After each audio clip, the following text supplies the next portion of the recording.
Hello, welcome back to the channel. Today is going to be a kind of like a mini unboxing review today from my good friends Movie Zing. Uh, I was able to choose three titles to review for them. On here are the three I picked.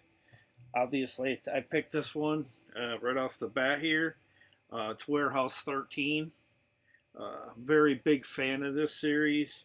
A very well knit cast of characters that play in this now dead TV series, but you can now binge watch it thanks to Movie Zing, and I believe, I'm not sure the company was that put this set together, but there's the look at the outside front side and then the back, and these are the different actors who had like these five were like the main.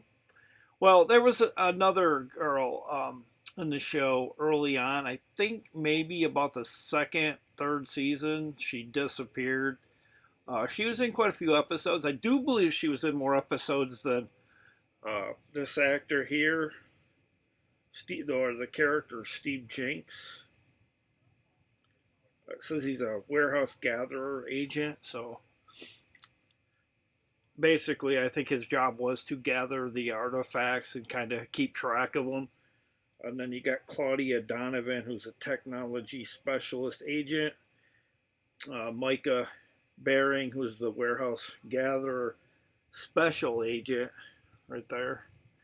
And then Pete Lattimer, warehouse gatherer, and he is a special agent. And then this actor here, that plays Arthur or Artie Nielson, is the warehouse supervisor, special agent in charge, and he too has a boss. I can't remember what her name was, like her character name, but he had to answer to her, like to what I guess she had someone in charge of her as well. So it goes on. It goes right, right up a line of a chain of events to who run, who's behind Warehouse 13, and I think in the other shows too, like they kind of hinted at like a Warehouse 12 and like that existed. But let's get started. I don't want to get bogged down on just this here, but right off the bat here, we got season 1, Warehouse 13. Comes with deleted scenes, a gag reel, soul searching, yield, curiosity shop, artifacts, what's in the shadows, episode commentaries with cast and crew, and a sneak peek of season 2, all on this season 1 here with bonus features. And then season 2, we got I got a lot of stuff on this one. I'm not going to go into detail, but there's a lot of stuff going on in this bonus features. I mean, it's even more impactful in terms of like its overall different things you can find in the bonus features. But there's a look at the back. And this is the lady I was telling you about right here. Her name might have been Nina. Now they don't really, I don't understand it. They don't really make a big deal about her. But basically, there's in this season there's a crossover with the show Eureka. I don't know if you viewers out there tonight know anything about that show. Very much in the same vein as this, kind of quirky characters. But in that case, it's like in a small town, and like everybody's kind of oddballish, kind of almost Twin Peakish a little bit. But obviously with a lot more comedy and more science, more of the scientific side of things. But that's season 2. I don't know how many discs these have. There's 2. Okay, so I'm assuming each one of these seasons has 2 discs. So, and if I'm wrong, that's on me. But then there's season 3. This one doesn't have quite as much. This also includes the bonus holiday episode, The Greatest Gift. And I apologize for that phone call. But that's season 3. Let's see if this comes with. And you gotta be careful with this, the way these come, because of the way they're set up. The disc like to pop out. So luckily they're Blu-ray and they do buff out if you scratch any of them. So and you can buy a repurposer for it too. I hate when people call when you're trying to do something like they waited all day and then. But yeah, that's well, this one. Well, no, let's see. Actually, I think this has 3 discs. I don't know if the last one had that or not.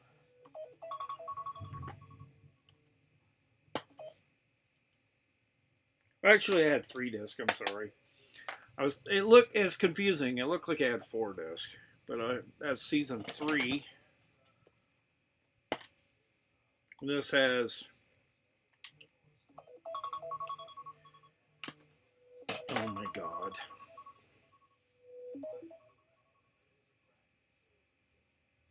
Getting really perturbed with my wife calling me during this.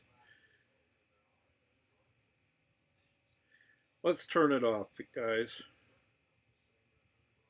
I apologize for that. Okay, back to the review. Season 4, we got 4 discs here. I guess it varies. It looks like some of them look 4-ish because of the way the shelving, like the way these back, front and back kind of things. It kind of throws you off a little bit. And these due to, I believe, it looks like they might have what looks like to be, I don't know, it kind of looks like you could do a reversible cover art. I don't know. I mean, you don't want that for your cover, but it looks like you could put it that way if you want to know what each disc is about. And you want it on the outside. But this one doesn't have quite as many features as the other one. This has a 10-part animated web series with a bonus chapter, episode podcast with cast and crew, deleted and extended alternate scenes, and a gag reel. So pretty limited. You can kind of tell at this point that the show was kind of seeing its demise, which was very classic for Sci-Fi Channel. Series would get to like their 5th season. Also, another show that really were a double whammy of fun was Haven. I was always more of a Warehouse 13 fan. My wife was more of a Haven fan. I thought Haven kind of really screwy by the end, whereas this kept me wanting to keep watching more. But on to the final and 5th season here.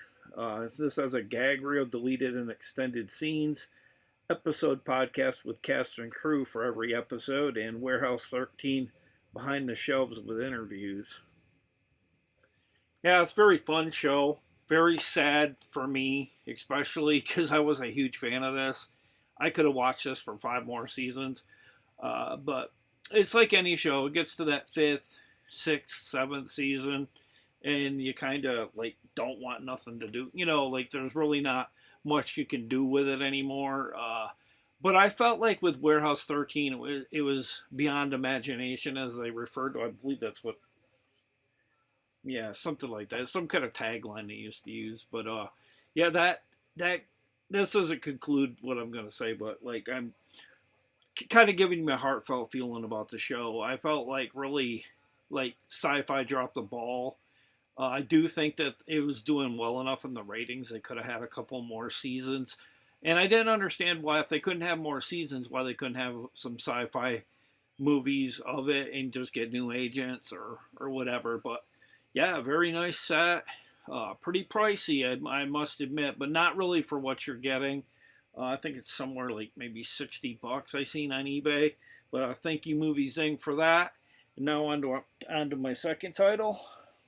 A little less complicated with this one. I didn't open this one. because I don't have the time currently to watch all of these. But it's The Flash, the original series, starring John Wesley Shipp. You might know him from Never Ending Story. He played the main boy in that's father in the very first one. Tina McGee